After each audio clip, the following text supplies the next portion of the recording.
Hello, my beautiful soul. Welcome back. Today, I want to talk about intrusive thoughts, and this is something that I feel more and more people are becoming aware of regarding the way that their mind is impacting their life, the way that their thoughts are either pushing them forward towards the things that they want, or holding them back from their desires and staying stuck in a place that they don't want to be in. So there's so many incredible leaders who have paved the way in terms of mindfulness, and you may have heard one of the quotes by Wayne Dyer years ago where he simply said, "You change your mind, you change your life," because our mind is one of the root causes of everything else playing out. The way that we show up, the way we see ourselves, the actions we take, it all starts from the mind. And so I want to speak to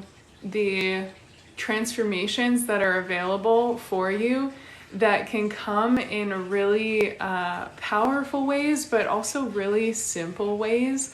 Because when you are stuck in a place of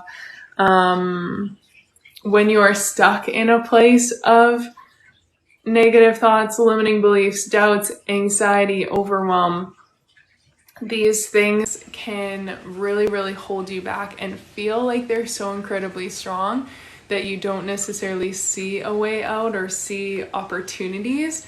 And yet there's so much available for you when you understand how to make some shifts. So I have a clip here, a little testimonial text from one of my students who went through my Thrive program.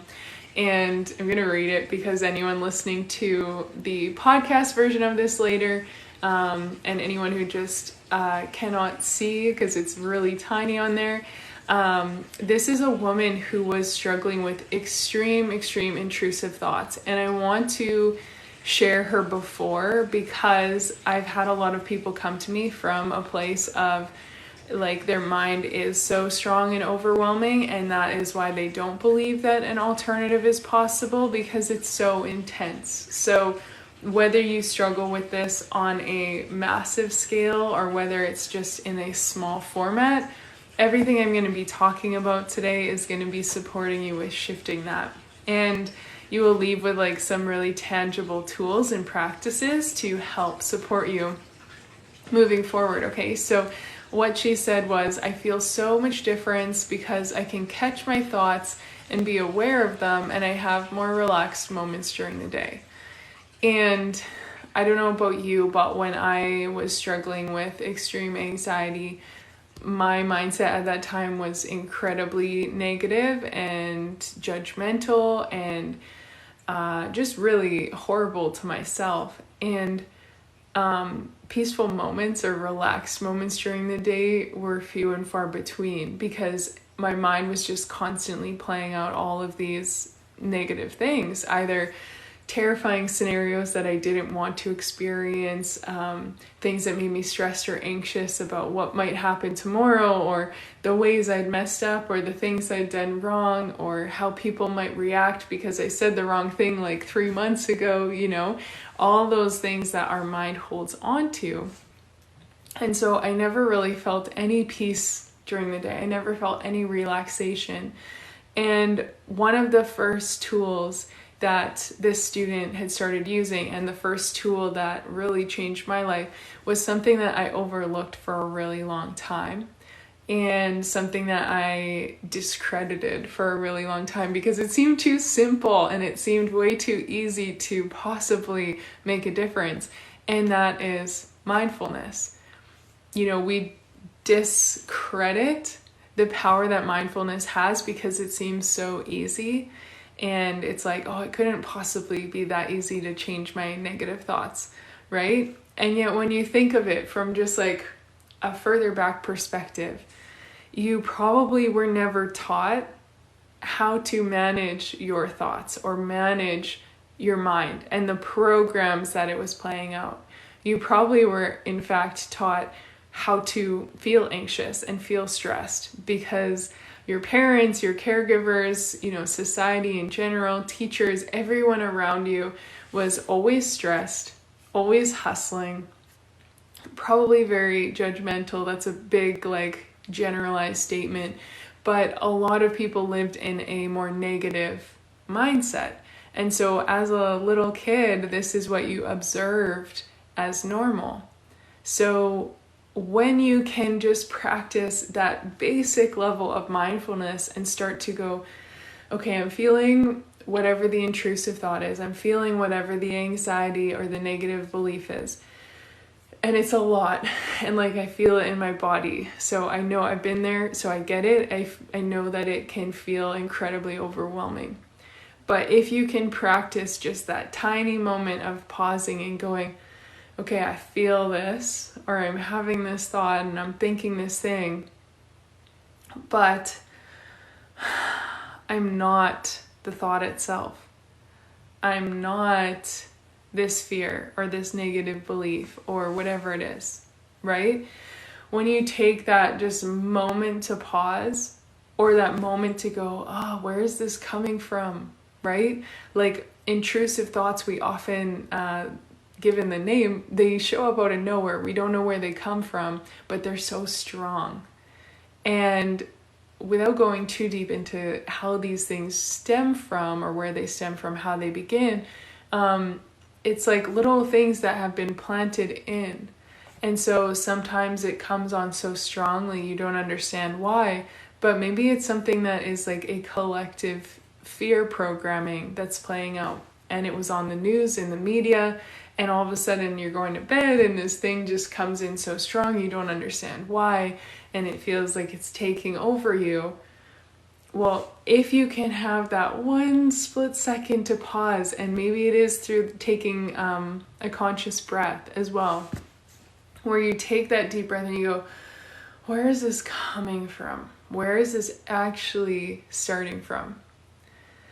It gives you that moment to be like, okay, this is coming because I saw it on the news earlier, or because so-and-so said something and it made me feel unsafe, or made me doubt myself or question, or maybe this is coming from a childhood belief or a childhood experience. There's so many places that these thoughts can come from, because your subconscious is like a big filing cabinet. So I always think of the subconscious mind as, you could see it as a sponge, right? Absorbing and holding on, or a filing cabinet. And it's like, it's taking all these experiences from your entire life, things that you are not even consciously aware of. It's picking up on sounds, colors, sensations, movement, all these things that are going on around you. And it's filtering them and putting them in its filing cabinet. So a lot of times the intrusive thoughts that come up are just something that's in the filing cabinet that maybe your subconscious is trying to get rid of because it doesn't have space anymore, or because there's a part of you that realizes this isn't serving me. And that's like a totally different perspective shift to take on it that would deeply, deeply support you in overcoming it in the future, right? If you see that this thought's coming up, and instead of like getting fully swept into it, or instead of resisting or hating it or being angry or annoyed at it, judging it, right? Deeming it wrong or bad or evil, if instead of those things you go, maybe this is coming up so that I can release it. Maybe this intrusive thought is coming up because it's obviously coming from somewhere. I've been holding on to it in some way, and I don't want to hold on to it anymore. I'm ready to let it go. So I can see this and take that more objective perspective of the like third party, the third person observer. So there's me, there's the intrusive thought, and then there's maybe like a higher self. That could maybe be two people observers. But like, you've got present you who's feeling it deeply and probably quite charged by it, right? And then if you can take that higher perspective, so that's the third party, third person, objective perspective of like, okay, what is this coming up for? And I'm seeing it from a higher perspective. So I'm able to then go, yes, it's time to let this go. Or, oh, that's actually like a deep rooted fear that maybe is coming up so I can work on it. Or maybe it's an intrusive thought because I have this fear of abandonment and not fitting in, not being loved. And so it's actually shining a light on an area of insecurity that I can now focus on, right? If we immediately attach to the intrusive thought and see it as negative, and see it as bad, then we can judge it and we can dismiss the wisdom that it's bringing forward. But for me personally, when I would have intrusive thoughts or anxious thoughts or things that just felt so strong and I felt so out of control over them, I felt like I had no ability to like stop them whatsoever. They were just consuming me. When I had those, and when I first started using mindfulness practices like these ones I've shared, it was when I could finally start to go, okay, I'm not this current thought. I'm not this current experience. What is it teaching me? And I learned so much about myself from doing that, of like, oh, this is bringing up, like I said, a deeply rooted fear of not fitting in. And so I personally used to have tons of anxiety, intrusive thoughts around being judged by everyone else. And like the things that I said were being judged, or the way that I looked, the way I showed up, that I wouldn't fit in, that people were disgusted by me, that I was a burden for existing, that if I could be a fly on the wall of what they were saying about me when I was gone, it would be horrible. Like all these really negative thoughts about myself and about how I was being perceived in the world. And I could have just like judged those thoughts, or I could have continued to identify with those thoughts. I could have continued to give them power and see them as my ultimate truth. But I started to go, well, where did this thought come from? Why do I believe that? Why or where did I learn that, this certain action or this certain thing that I did or this certain way that I look is so despicable that this is how people would be seeing me? Like it's all learned. It's all conditioned in us. So when we start to see that, it brought the greatest, I was the greatest teacher for me to start to go, okay, this isn't a story that's helping me, because I want to be able to go out in public and not be thinking of all the things people might be thinking of me. I want to be able to go out in public and not be riddled by anxiety or negative thoughts.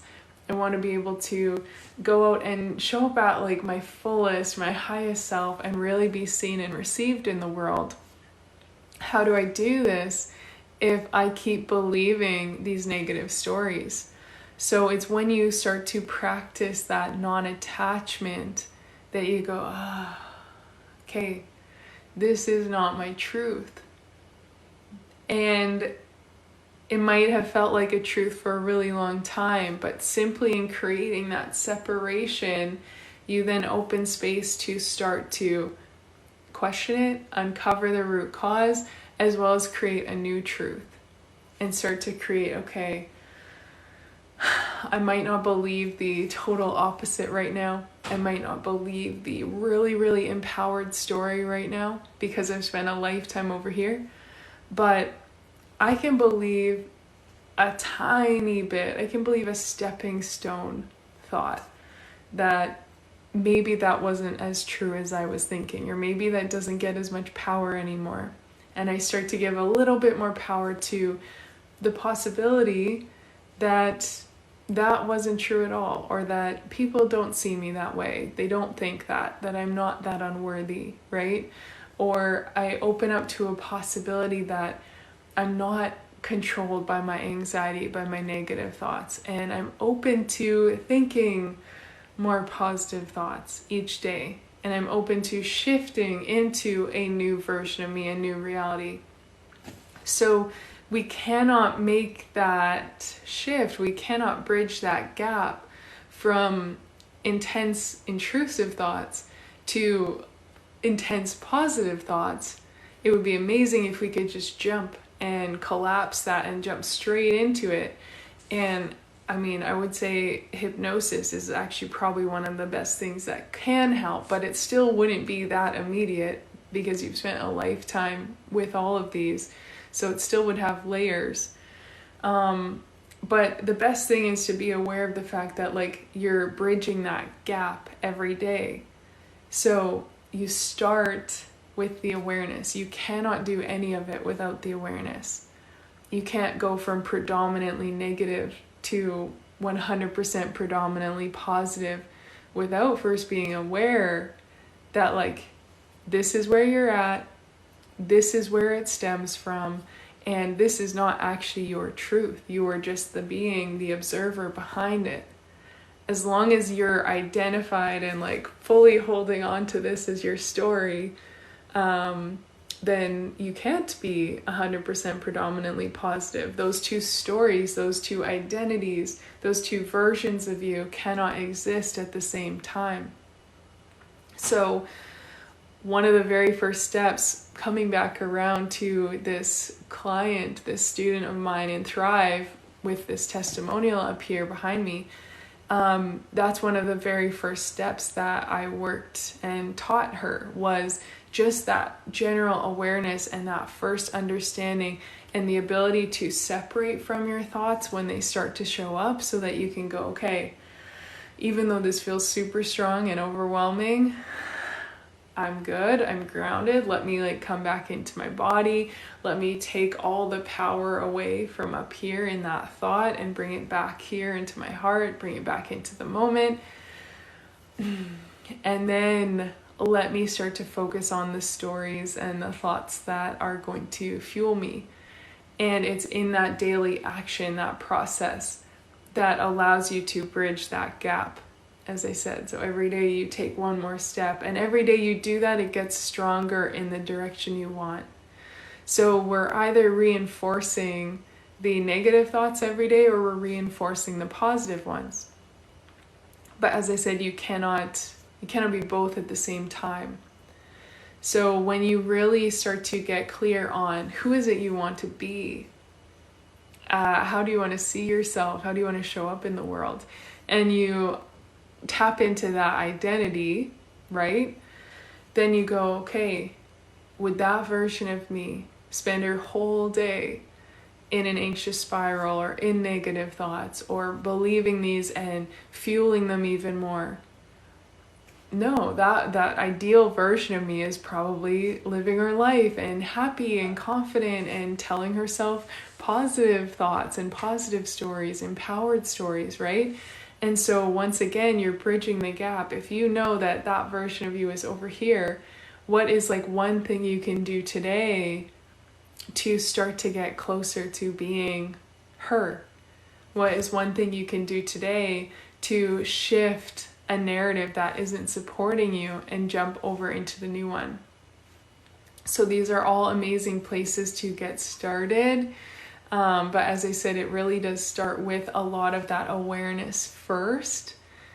Hello to everyone who's hopping on now and joining. Welcome, welcome. It's good to see you. It's very much about just really starting to realize how much conscious power you have. So you feel possibly helpless to the intrusive thoughts. You feel out of control to them. And what we want to do is help you start to feel empowered in, I'm in control of my thoughts. I'm in control of how I respond to them. I'm in control of what I give power to. So even if I have a thought pop up and I don't feel in control in that moment, I'm in control of how I respond. I'm in control of if I go, oh yes, that thought is true, and I get sucked into the whirlwind vortex of it. Or if I, in that moment, have that thought pop up, and instead I go, let me take a deep breath. Let me just come back into my body for a second. Let me ask myself, is this an ultimate truth, or where is this even coming from? and then let me decide how I want to act and move forward. Let me know if this makes sense. If you have any questions, please pop them down below. If you're catching this later on the replay, as always, please comment as well. I can comment and reply later, or we'll do another video on it in the future to support you. But I know when I was in like my most extreme days of anxiety, I needed something to help be the pattern interrupt. I needed something to help me catch it before I got totally swept away. And it was a practice. It wasn't something that happened immediately and 100% of the time perfect, but it was in the practice of the anxiety's coming, or maybe the anxiety is already here and it's this full force tornado and you're like, I don't know what to do. It's so strong. And the negative thoughts, the fear-based thoughts, the thoughts that are coming in and out from every which direction. You're like, how did I get here? It becomes a lot, right? But if in those moments you have the pattern interrupt, something that stops you from getting sucked even further into that vortex, and as I said, gives you that moment to like pull back to a higher perspective, to take that deep breath, to tune into your body, to ask the question. And I find asking those questions is the most important, because our thoughts feel so real, our thoughts feel so strong, our thoughts feel like they are an ultimate truth. We have something pop in our head and we believe it. And we're like, this is true, this is coming in for a reason, and what does it mean, or what's it telling me, right? And when you start to have the awareness behind that and go, wait a minute, this really negative, intrusive thought isn't actually true. That is true, and it happened maybe in this one circumstance in my life, or maybe it's true and I saw it one time in a show or in the news, or it came from someone else's story and their fear that got planted into me, right? It had truth at this one time, but it's not true all the time. It's in that practice that you start to realize you can create a new truth to move forward with. So I highly encourage you to try this out and really start bringing that mindfulness in. Do not underestimate the power that mindfulness has in changing your life, because as you do this and you bring those moments of peace and relaxation in your day, and you're aware of the thoughts and where they're coming from, you're aware if it serves you or not, you get to consciously make those steps forward. And my life would not be the same today if I had not started at this mindfulness point. Because without the awareness, I would have never made any changes, and I would have stayed there forever thinking, this is just my truth and this is how it is. So please, if you're in that place, know that there are alternatives. Know that there is so much peace waiting for you, and it truly is about you making the decision to choose it each day and choose to question every thought that comes up in your mind and ask, is this actually true?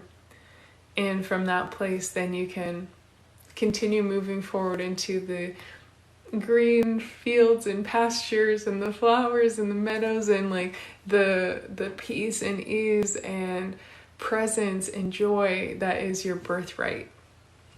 So give that a try. I hope this was supportive for you.